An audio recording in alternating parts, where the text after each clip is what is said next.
Semoga kita tidak lupa hakikat kehadiran kita di muka bumi ini adalah lillahi wa ilaihi roji'un. Sesungguhnya kita ini dulu asalnya dari Allah, kehadiran kita diridhoi oleh Allah, tapi mengemban misi untuk kembali lagi kepada Allah.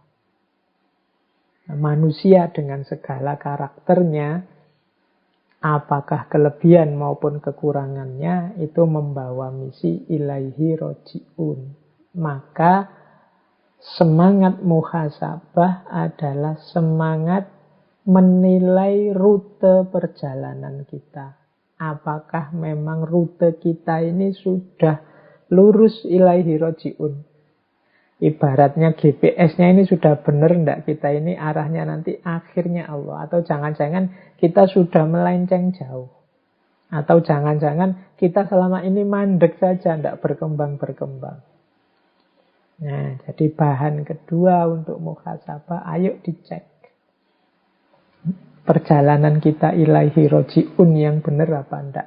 Semua yang kita lakukan, kalau ini ilaihi roji'un, berarti segala yang kita lakukan harusnya membuat kita lebih dekat kepada Allah. Kalau memang tujuan kita Allah ilaihi roji'un, berarti apapun yang kita lakukan, baik dalam bentuk kata, perbuatan, pikiran, itu harusnya membuat kita lebih dekat dengan Allah. Berarti perjalanan kita sudah benar. Tapi kalau perjalanan yang kita lakukan malah menjauh dari Allah atau tidak tambah dekat dengan Allah, ya berarti kita salah jalan atau mandek. Ya, manusia itu punya dua amanah. Yang pertama amanah kehambaan dan amanah kemanusiaan. Menjadi manusia yang baik dan menjadi hamba Tuhan yang baik. Itulah jalan ilaihi roji'un. Yang satu tidak boleh menafikan yang lain. Jadi yang satu dan yang lain saling mendukung. Jadi kehambaan dan kemanusiaan itu seperti dua sisi mata uang. Kalau kita jadi manusia yang baik, berarti sekaligus saat itu kita juga hamba yang baik. Dan wujud dari seorang hamba yang baik itu manusia yang baik. Jadi ini dua hal yang satu paket. Ayat-ayat ibadah itu selalu nyambung dengan kesalehan sosial, dengan efek kebaikan moral atau kebaikan akhlak kemanusiaan. Nah, silahkan nanti diteliti. Bagaimana puasa itu punya efek menahan diri, bagaimana sholat itu tanha anil fahsya wal mungkar, bagaimana zakat itu membersihkan harta, dan lain sebagainya. Jadi kehambaan dan kemanusiaan itu satu paket lengkap yang disitulah kita rute yang harus kita tempuh menuju Allah. Bekalnya 4. Jadi yang pertama adalah pengetahuan, yang kedua kesadaran, yang ketiga kebaikan, dan yang keempat perbaikan. Nanti satu-satu saya jelaskan. Kalau pengetahuan jelas, tidak mungkin kita bisa ilaihi roji'un tanpa ilmu. Tetap kita butuh ilmu, butuh pengetahuan. Makanya mencari ilmu itu wajib. Tolabul ilmu itu fardhotun. Mengapa? Ya, dia jalan utama yang pertama yang harus kita miliki untuk bisa nyampe menuju Allah. Tapi tentunya tidak berhenti di pengetahuan saja. Pengetahuan saja, ya nanti akhirnya hanya memperbanyak koleksi perpustakaan atau memperbanyak bahan debat dan dialog saja. Harus ada kelanjutannya, yaitu kesadaran. Kesadaran itu berarti kemampuan dan kemauan untuk menjalankan pengetahuan tadi. Banyak orang pinter yang tidak sadar. Itu yang membuat kadang orangnya pinter, tapi manifestasi pikiran dan perbuatannya tidak relevan dengan ketinggian ilmunya. Berarti dia kehilangan aspek kesadaran. Jadi banyak yang ilmunya tinggi tapi tidak sadar, maka ilmu itu hanya nyampe di mungkin mimbar-mimbar diskusinya, tapi kelakuannya tiap hari tidak berubah. Maka setelah ada pengetahuan, butuh kesadaran. Saya definisikan tadi, kesadaran itu kemauan dan kemampuan untuk menjalani. Kemudian setelah sadar, ya kebaikan ini saya terjemahkan ringkas dari amal soleh. Jadi disinilah manifestasi fisik, manifestasi nyata dari pengetahuan dan kesadaran kita. Jadi ya tahu, ya mau, dan akhirnya dijalankan beneran. Nah, ini 3 level pertama. Pengetahuan, kesadaran, kebaikan. Nah, yang keempat, ini karena kita tahu bahwa hidup kita ini tidak sempurna, kita ini banyak kekurangan-kekurangan, kita ini banyak kelemahan-kelemahan, maka pengetahuan dan kebaikan yang kita jalani juga sifatnya selalu perlu diperbaiki. Jadi selalu perlu ditingkatkan lagi. Maka ada unsur yang keempat, yaitu perbaikan. Jadi perbaikan ini maksudnya berarti ya kita tidak berhenti merasa diri kita sudah tahu dan sudah benar, baik dalam pikiran maupun perbuatan, tapi kita juga sadar bahwa kita ini perlu ditingkatkan lagi, perlu lebih baik lagi, lebih baik lagi. Makanya di situ yang keempat saya tulis perbaikan. Jadi pengetahuan, kesadaran, kebaikan, dan perbaikan. Ini jalan kita ilaihi roji'un. Hari ini problem kita untuk pengetahuan bukan kita ini tidak tahu atau kurang pengetahuan. Tapi kita ini hari ini diserbu oleh gelombang pengetahuan yang tidak ada habis-habisnya. Tiap hari kita berhadapan dengan medsos, dengan laptop, dengan HP, bahkan forum-forum kajian semacam ini sepanjang pandemi ini saya kira sudah jumlahnya ribuan. Nah, gelombang pengetahuan yang luar biasa menyerbu kita. Maka menurut saya penting hari ini kita introspeksi dengan kategorinya Imam Ghazali dari Ihya. Jadi mari kita filter pengetahuan, mari kita filter wawasan keilmuan yang menghampiri kita.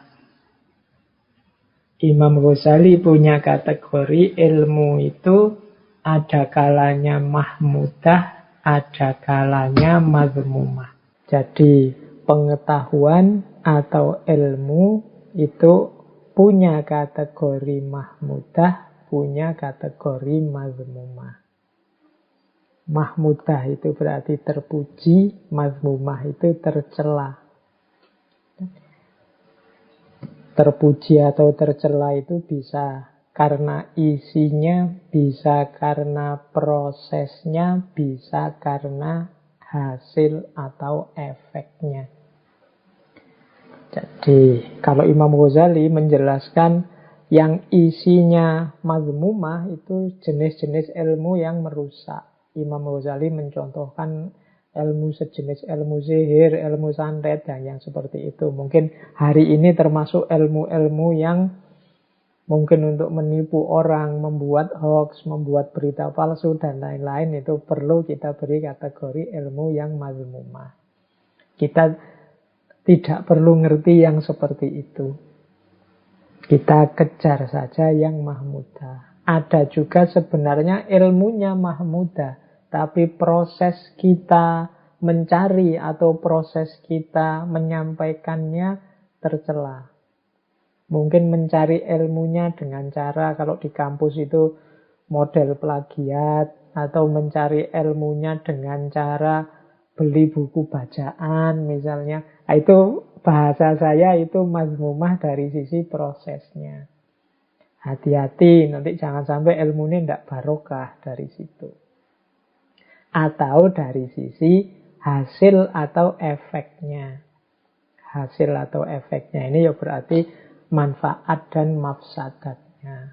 Ilmunya benar, prosesnya benar, tapi ternyata kurang manfaat. Isinya malah merusak. Mungkin penggunaannya tidak tepat. Nah, di situ ada kategori-kategori. Ada ilmu itu yang diyakini saja. Ada yang harus dipahami. Ada yang perlu dijalani. Atau ilmu untuk dihindari. Yang harus kita jalani apa, yang harus kita hindari apa. Ini juga butuh pertimbangan-pertimbangan keilmuan. Ada juga kategori lain. Imam Ghazali menyebutnya fardu ain atau fardu kifayah. Itu bahasa saya keharusan dan keutamaan. Jadi misalnya ilmu tentang sholat, yaitu kita harus tahu. Ilmu tentang puasa kita harus tahu. Kewajiban kita. Ilmu tentang makan kita harus tahu. Kalau tidak makan kan kita bisa mati, tentang kesehatan. Nah, ada juga yang keutamaan-keutamaan. Jadi yang tidak harus semua orang tahu.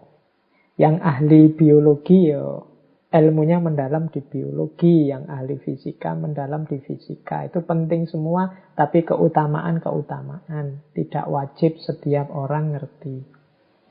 Ada juga yang bukan keharusan, bukan keutamaan, tapi kesia-siaan. Kesia-siaan itu kita capek-capek belajar, kita capek-capek mencari ilmu, hanya habis tenaga, habis waktu.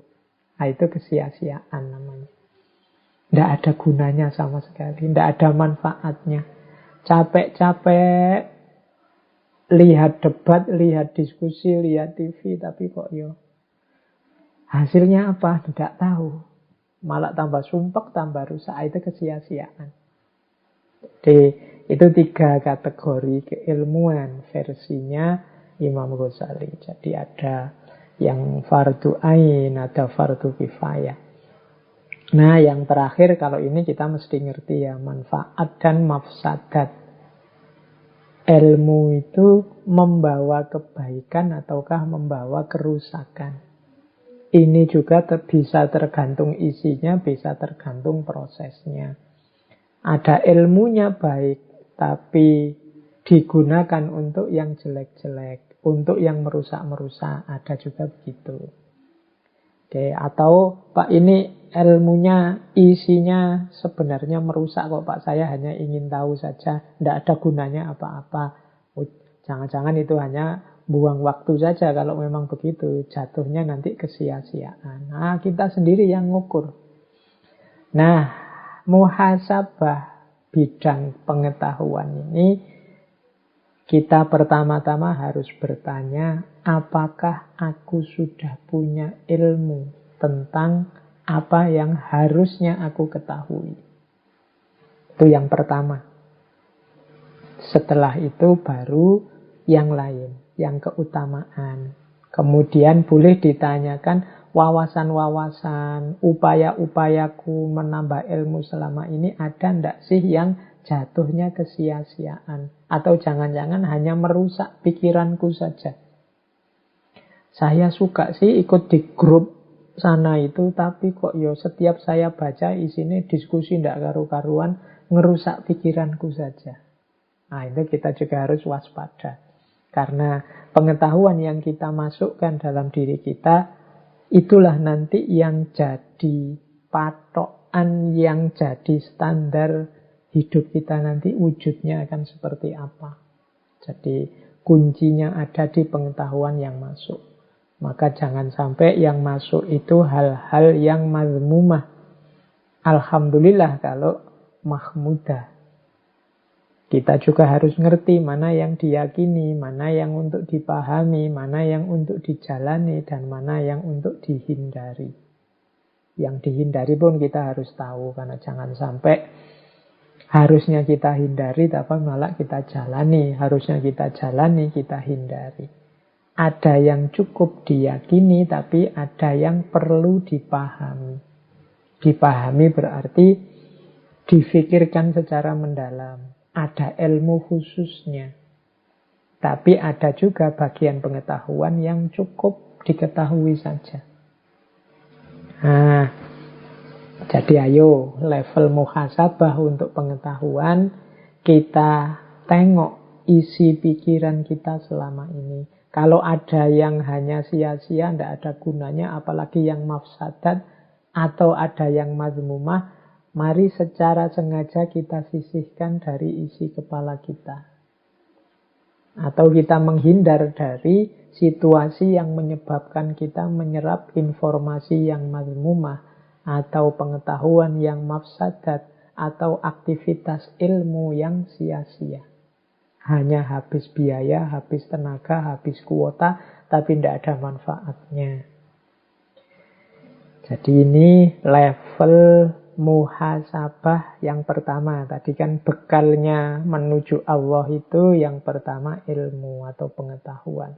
Maka ayo kita muhasabai aspek pengetahuan kita sudah benar apa enggak. Kalau pengetahuannya sudah keliru, sudah mazmumah, apalagi mafsadat, kemungkinan nanti pengetahuan ini justru akan membawa kita semakin jauh dari Allah. Kita tidak jadi ilaihi roji'un.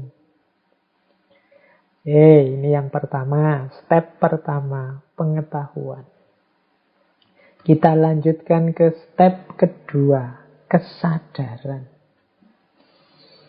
Nah, kalau kesadaran ini hubungannya dengan kemauan kita untuk menjalani apa yang kita ambil dari pengetahuan.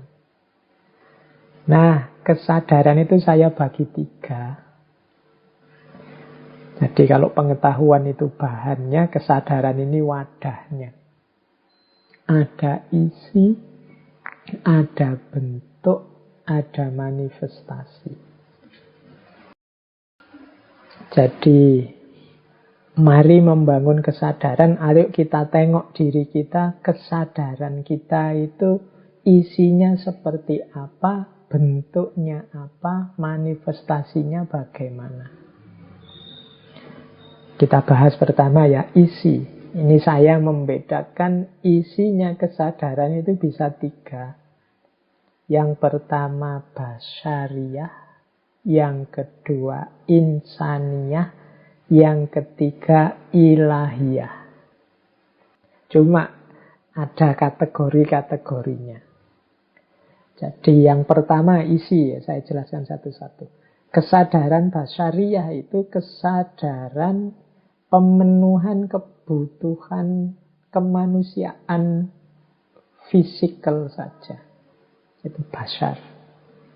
Jadi kebutuhan makan, kebutuhan minum, kebutuhan berhubungan dengan orang lain, kebutuhan untuk menikah, kebutuhan yang fitri-fitri, fitroh-fitroh kemanusiaan itu kebutuhan basyariah. Nah, tidak salah orang punya kesadaran basyariah, tapi tidak boleh melampaui batas. Jadi kalau melampaui batas, jadinya negatif. Makan itu bagus, kurang makan atau kebanyakan makan jelek. Jadi menikah itu utama, seks itu bagus, tapi berlebihan di situ atau kekurangan di situ itu negatif. Jadi ini kesadaran basyariah. Orang tidak boleh berhenti di situ saja harusnya. Tapi itu harus dilewati basyariah itu. Tidak boleh orang, Pak, saya demi hidup untuk Allah saja saya tidak menikah, Pak. Atau saya tak puasa terus, Pak. Atau saya tak sholat malam terus, Pak. Tidak manusiawi. Kalau tidak manusiawi, bahkan oleh Rasulullah dimarahi.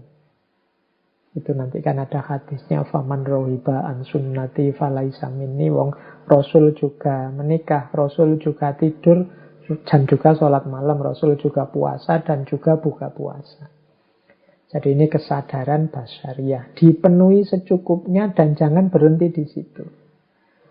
Orang yang berhenti di kesadaran basyariah, ya level kemanusiaan dan level ketuhanannya tidak tergarap. Fokusnya hanya isi perut. Ingin sukses dan berhasil di level kategori-kategori pemenuhan kebutuhan. Biasanya terus berlebihan di situ. Itu level kesadaran basyariah. Kalau ada orang bilang begini misalnya, loh, saya mencari rezeki dengan segala cara, kadang-kadang bohong itu kan tidak masalah. Ini kan demi anak istri, demi memenuhi kebutuhan dasar dalam keluarga misalnya. Itu orang yang pikiran semacam ini, kesadarannya berarti levelnya masih basyariah. Jadi ya hanya di level materi saja, pemenuhan kebutuhan fisik saja. Tidak salah, tapi dia belum utama. Jadi itu ya, masih lebih bagus daripada orang yang kesadarannya kesadaran hayawannya. Yang kesadarannya, kalau bahasanya Al-Quran, bahkan asfala safilin, lebih rendah daripada binatang. Basyariah ini sudah kesadaran kemanusiaan, tapi fokusnya hanya pada aspek duniawiyahnya saja. Nah, naik satu level ada kesadaran insaniyah. Ini sudah masuk kesadaran kemanusiaan yang lebih tinggi. Sudah masuk dimensi ilmu, sudah masuk dimensi budaya, akal budi, peradaban. Disinilah manusia berperan sebagai khalifahnya dengan segala karakter-karakter yang baik. Ini kesadaran insaniyah. Jadi bagaimana manusia menggunakan akal budinya untuk mengelola kehidupan. Tidak sekedar memenuhi kebutuhannya. Nah, ini kesadaran level 2. Disinilah manusia di level khalifah. Yang untuk ini Allah wa'allama adamal asma'a kullaha.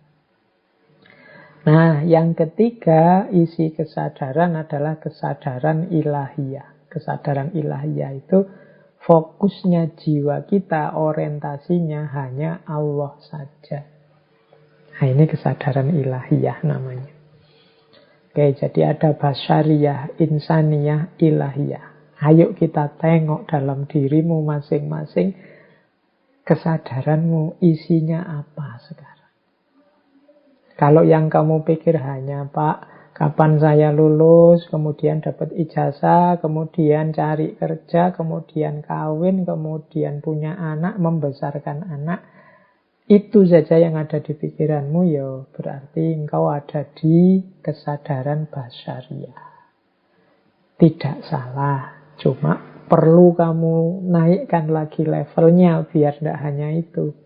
Karena kehadiranmu di muka bumi tidak hanya untuk cari uang kemudian membesarkan anak berketurunan, tapi ada misi yang lebih mulia. Atau kalau di pikiranmu, Pak, saya sekarang itu berpikir apa yang bisa saya sumbangkan, apa yang bisa saya berikan untuk masyarakat, bagaimana cara saya meningkatkan kualitas diri saya, bagaimana saya bisa memberikan yang terbaik untuk orang-orang sekeliling saya. Alhamdulillah kesadaranmu adalah kesadaran insaniyah. Atau Yang ada di pikiranmu adalah, Pak, saya melakukan semua yang menurut saya benar, semua yang menurut saya baik, itu hanya demi Allah saja. Saya menghadirkan Allah dalam setiap langkah, setiap pikiran, setiap apapun yang saya lakukan. Itu berarti kesadaranmu adalah kesadaran ilahiyah. Jadi ada kesadaran basyariyah, insaniyah, ilahiyah. Nah, ayo kita muhasabah diri kita ini isinya apa sekarang kesadarannya.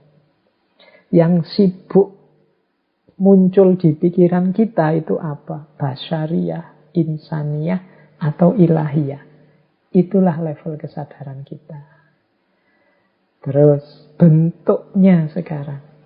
Kalau bentuknya kesadaran itu saya rangkum jadi 3. Itu ada kesadaran kewajiban, ada kesadaran kebutuhan, ada kesadaran cinta.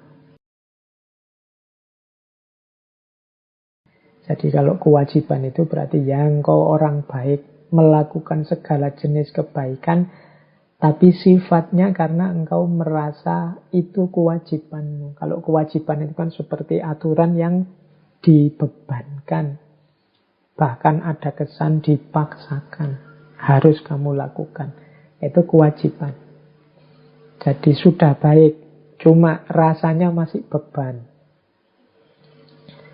Mengapa engkau sholat? Ya karena umat Islam wajib sholat. Ini rasanya kan beban. Kalau boleh libur tidak sholat, alhamdulillah. Nah, itu berarti masih kewajiban.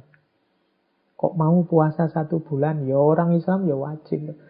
Tidak salah bahwa orang Islam itu wajib. Tapi kalau berhenti hanya di kewajiban, ya rasanya puasa itu beban. Nah, sudah benar kewajiban. Tapi ada yang lebih tinggi, yaitu kebutuhan. Jadi kalau kewajiban itu kan seolah-olah yang butuh bukan saya. Saya sholat ini wajib. Kalau boleh saya tidak sholat. Karena tidak merasa butuh terhadap sholat. Maka ada yang lebih tinggi, yaitu kebutuhan. Saya sholat, Pak. Sebagai manusia saya butuh sholat. Pingin hati saya tenang. Saya butuh puasa untuk melatih menahan diri. Ini level kebutuhan. Ada, sudah lebih bagus daripada kewajiban meskipun ada pamrihnya. Pamrihnya apa? Kebutuhan. Ada yang kau inginkan. Nah, yang paling tinggi itu level cinta. Kalau level cinta ini sudah tidak memikirkan dirinya lagi. Orang mencintai itu kan tidak egois.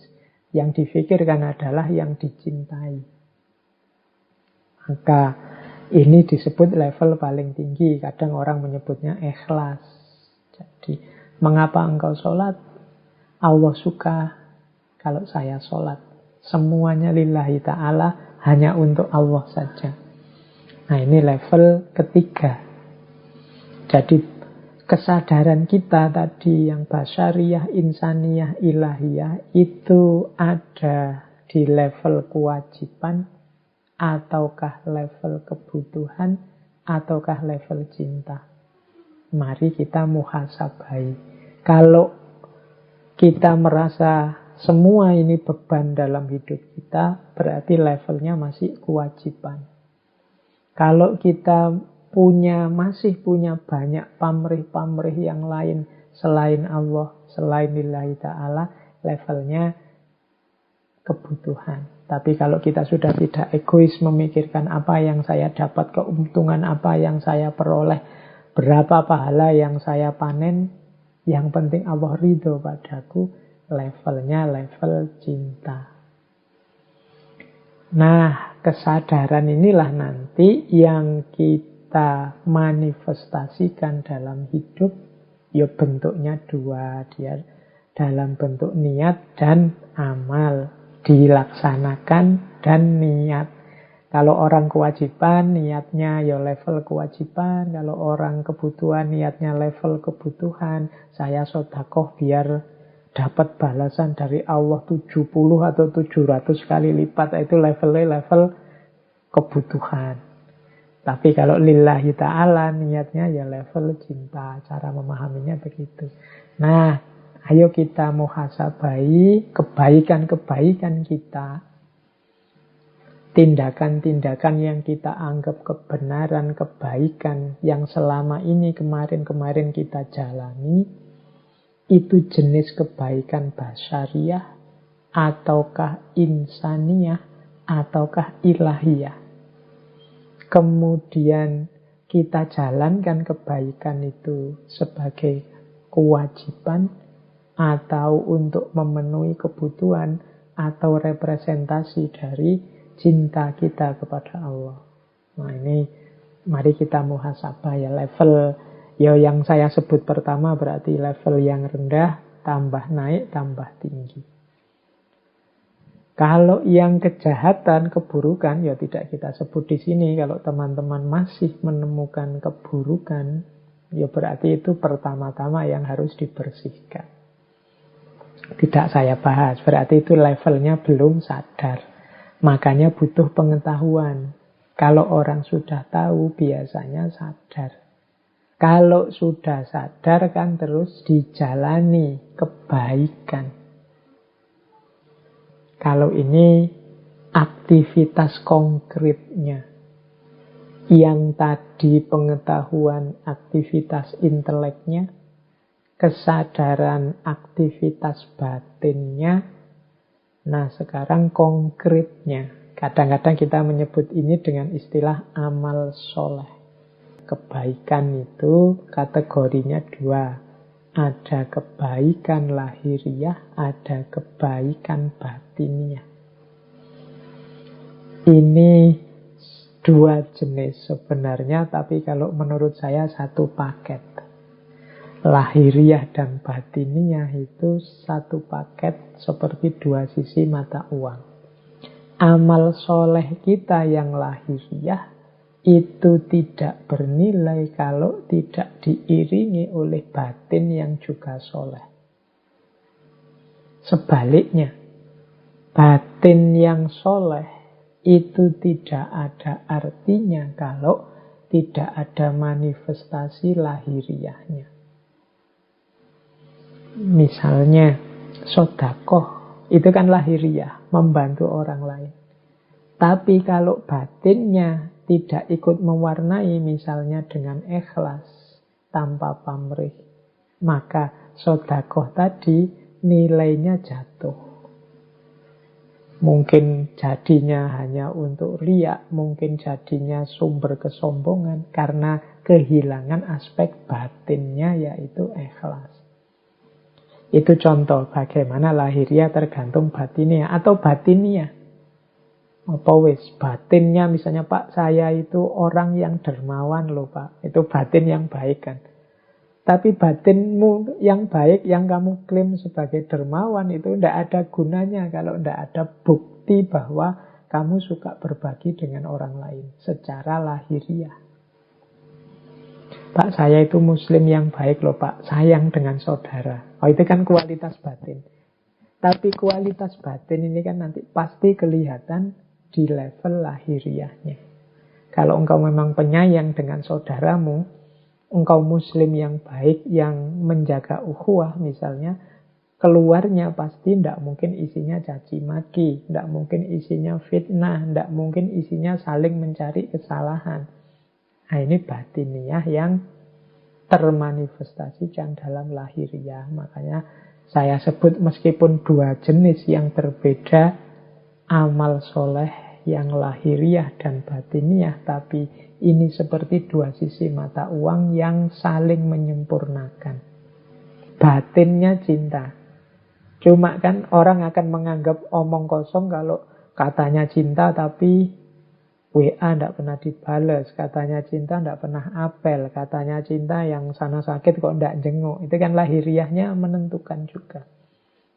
Atau sering WA-an, sering apel, sering nganter kemana-mana, neraktir, tapi di batinnya tidak ada cinta sebenarnya. Itu juga kan sia-sia. Nah, jadi lahiriah dan batiniah itu satu paket lengkap dalam konstruksi amal kebaikan. Nanti ini di level muhasabah untuk kebaikan-kebaikan yang kita lakukan sudah utuh dan sempurna apa belum. Amal-amalku yang lahiriah ini sudah didukung oleh sikap batin yang benar apa belum. Ketika aku mengajar misalnya, mungkin di antara teman-teman ada yang ustadz atau guru atau dosen di kampus, ini batinku isinya apa? Apakah mengajar yang mulia itu ternyata batinku bunyinya adalah ini hanya sekedar mencari uang, ini hanya profesi, ini hanya kewajiban, kalau bisa ya tidak seperti ini. Ini akan menentukan kualitas apakah ngajar kita itu memang benar-benar mulia atau tidak. Ya, jadi itu yang pertama. Jadi amal soleh, mari kita muhasabai, ini sudah lengkap lahir batinnya apa belum. Yang kedua, ketika kita melakukan amal kebaikan, ada banyak variabelnya. Salah satu variabel kurang, maka berkurang juga kesolehan atau kebaikannya. Di catatan saya ada 1, 2, 3, 4, 5, 6, 7 variabel. Semoga tidak ada yang komentar, wah berarti amal baik itu berat ya Pak. Enggak, ringan. Asal kita mau saja kita sudah bisa sebenarnya. Hanya saja kadang-kadang memang banyak blokernya, banyak yang menghalangi kita ke sana. Jadi yang pertama, amal baik itu ditentukan niatnya. Kemudian yang kedua, kalau niat ini jelas ya, saya tidak perlu menjelaskan. Niatnya jelek ya akan merusak semua amal. Faman kana hijratuhu, kalau di hadis itu kan ila imro'atin yang kikuhab, untuk mungkin niatnya biar dapat pasangan perempuan, atau niatnya dunia yusibuha supaya dapat dunia, dapat banyak harta, atau dapat, dan bukan karena Allah, ya nanti hanya itu yang dia dapat. Jadi niat menentukan hasil. Tapi jangan berhenti di niat yang baik saja. Butuh selanjutnya kaifiat. Kaifiat itu caranya. Tidak cukup niat baik, butuh juga cara yang baik. Nah, jadi niatnya membantu, aktivitasnya sedekah, tapi caranya sambil menyakiti. Kalau bahasanya Al-Quran, sodakotin yatba'uha adha. Sodakoh yang sambil menyakiti, mungkin sambil menyebut yang disodakoi dasar orang miskin. Kalau tidak karena saya dan seterusnya, itu kaifiatnya salah, maka rusak kesolehan. Jadi niatnya harus baik, caranya harus baik. Membasmi kemaksiatan oke, menghalangi kemungkaran oke, tapi kaifiatnya harus baik. Kalau tidak akan lahir amal soleh.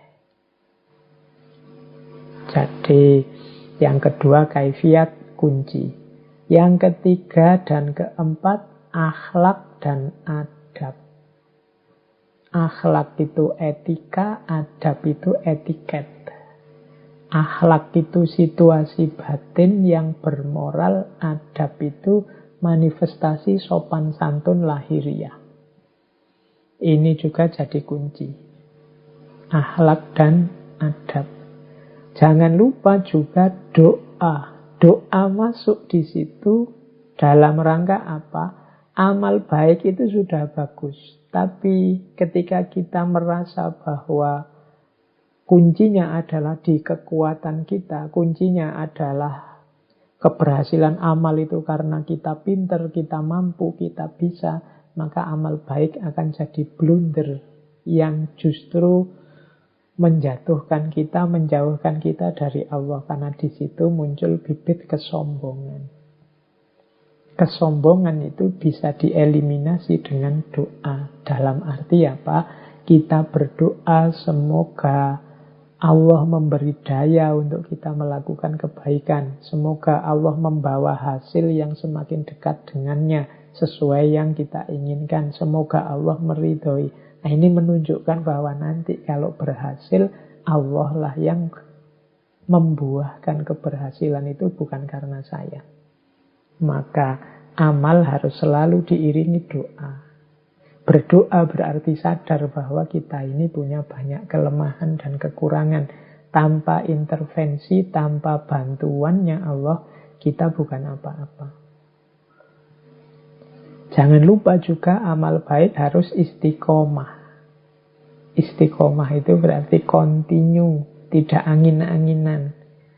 Kalau pas lagi sadar, lagi tobat, solehnya luar biasa. Tapi kalau pas lagi kumat, menjengkelkannya luar biasa. Tidak istiqomah. Istiqomah jadi kunci. Dan yang terakhir tawakal. Tawakal itu apapun hasilnya, kembalikan lagi semua kepada Allah. Tidak komplain, tidak marah, tidak kecewa. Apapun yang diterima, kembalikan semua pada Allah. Itu namanya tawakal. Oh, jadi amal baik itu ternyata niatnya harus cocok, kaifiatnya sesuai, akhlak dan adabnya dipenuhi. Jangan lupa berdoa, istiqomahlah, dan tawakallah. Ini variabel-variabel yang harus kita miliki, kita penuhi. Saat kita menjalani muhasabah, maka ayo kita nilai lagi amal-amal baik kita kurang apa selama ini. Saya selama ini sudah berjuang loh Pak, menjalani ini. Demi jalan Allah, demi kebaikan. Ayo muhasabah. Niatnya sudah benar apa belum? Caranya sudah benar apa tidak? Akhlak dan adabnya sudah terpenuhi apa enggak? Merasa bisa sendiri atau butuh pertolongannya Allah? Maka berdoa enggak demi keberhasilanmu? Istiqomah enggak? Atau jangan-jangan kalau pas menguntungkan mungkin ada hasilnya, ada bayarannya mau. Kalau enggak mau, enggak istiqomah. Dan yang terakhir tawakal. Tawakal itu berarti apapun hasilnya tidak kecewa, tidak marah, tidak sedih. Semuanya diserahkan kembali kepada Allah.